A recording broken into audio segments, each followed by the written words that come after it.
galera, tudo bem? Sejam bem-vindos a mais um vídeo do canal Paideia, hoje para a gente dar continuidade à nossa série de vídeos sobre o regime militar. E hoje é dia de descobrir um pouquinho, entender um pouco melhor sobre o primeiro governo que nós tivemos durante o regime, durante a ditadura militar. Vamos falar um pouco hoje de Humberto de Alencar Castelo Branco, esse que foi escolhido pela junta militar que tomou o Brasil, tomou o poder político no golpe em 1º de abril de 64, como o primeiro então comandante, o primeiro presidente da República do regime militar.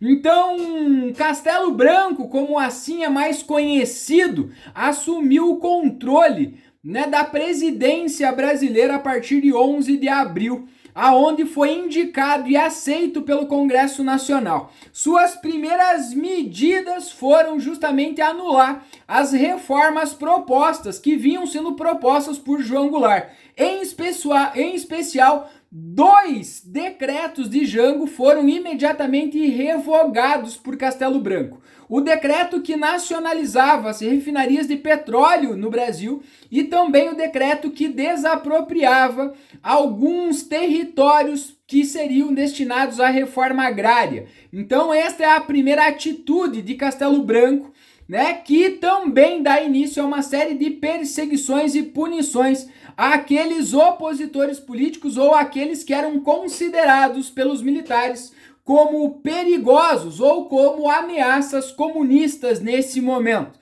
Então, a partir dali, ele começa a construir aquilo que vai ser a ditadura e o regime militar, a partir de então. No plano econômico, Castelo Branco assume então ou herda os grandes problemas econômicos que vínhamos vivendo desde o início da década de 1960. Para tentar conduzir e reduzir a inflação e controlar os gastos públicos, Castelo Branco então seguiu a estratégia de políticas que aumentassem a arrecadação de impostos para o governo brasileiro e suspendeu, congelando todos os reajustes salariais no Brasil, principalmente para os trabalhadores. No plano econômico mais elitista, as empresas que apoiaram o golpe militar de 64 acabaram sendo beneficiadas. Essas empresas então tiveram o direito de mandar novas remessas de lucro para o exterior, lembrando que desde o governo João Goulart essas remessas eram limitadas, fazendo com que as empresas tivessem que investir parte dos seus lucros aqui dentro do Brasil, em infraestrutura ou desenvolvimento econômico para a sociedade brasileira. Então, essas empresas têm esta liberação para envio dessas remessas de lucro e também nesse momento é criado ou é substituído o programa de estabilidade do emprego que tínhamos até então. Depois de 10 anos, os trabalhadores tinham a segurança da estabilidade de emprego, é substituído pelo Fundo de Garantia por Tempo de Serviço, o famoso FGTS, que de uma forma geral possibilitou as empresas a demitirem seus funcionários mais antigos. A partir desse momento, também dentro do plano econômico, os Estados Unidos têm uma aproximação bastante significativa com a economia brasileira. O Brasil passa a obter empréstimos nos Estados Unidos e também passa a incentivar a entrada de capital estrangeiro. Somados aos cortes dos gastos públicos, isso garantiu que nos primeiros momentos nós conseguíssemos controlar a inflação e isso também acabou revertendo em um primeiro momento em um crescimento econômico, mas isso foi a um prazo bastante curto. Logo em seguida, a economia brasileira começou a apresentar alguns cenários preocupantes, com o fechamento de empresas e o aumento do desemprego, justamente pela adoção dessa entrada de capital estrangeiro e também a abertura da entrada desse capital fez com que as empresas brasileiras não conseguissem competir com as empresas estrangeiras nesse momento. Então isso acaba trazendo um certo problema econômico também, apesar das estatísticas e os índices mostrarem um crescimento e uma redução da inflação nesse momento. Castelo Branco, apesar de ser um dos militares daquilo que chamamos de ala moderada, ser contra o endurecimento, vir de uma ala mais progressista dos militares, ele acaba durante o seu governo endurecendo o regime, mesmo que também assim que assumiu o poder prometeu uma intervenção curta e logo devolveria o poder político para o Brasil para um governo civil novamente. Então ele acaba endurecendo, aumentando a perseguição a opositores políticos, caçando políticos, em especial sem nenhuma grande justificativa. Então vários movimentos, sindicatos, movimentos sociais nesse momento passam a ser reprimidos e perseguidos pelo autoritarismo que vai se configurar e se caracterizar durante os anos do regime militar. Durante o governo, do Castelo Branco, então nós vamos ter a assinatura dos primeiros atos institucionais que vai modelando o sistema político brasileiro nos próximos 21 anos. Em outubro de 1965, são realizadas eleições para governadores de estado, ainda de forma livre. O que faz com que, em especial, alguns estados, os candidatos de oposição ao regime militar acabem vencendo.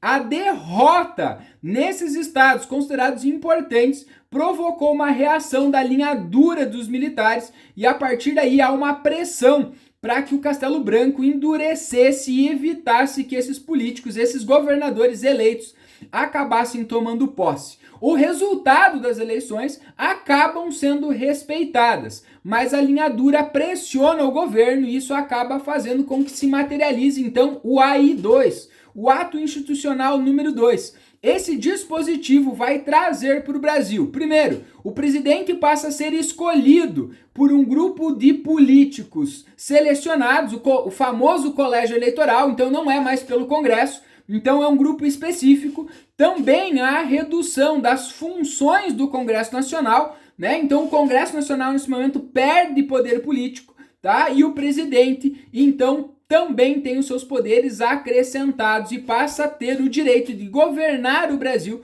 por decretos de lei. Então, nesse momento, o AI-2 traz a eleição do presidente pelo colégio eleitoral e diminui o poder do Congresso e aumenta o poder do poder executivo no Brasil nesse momento.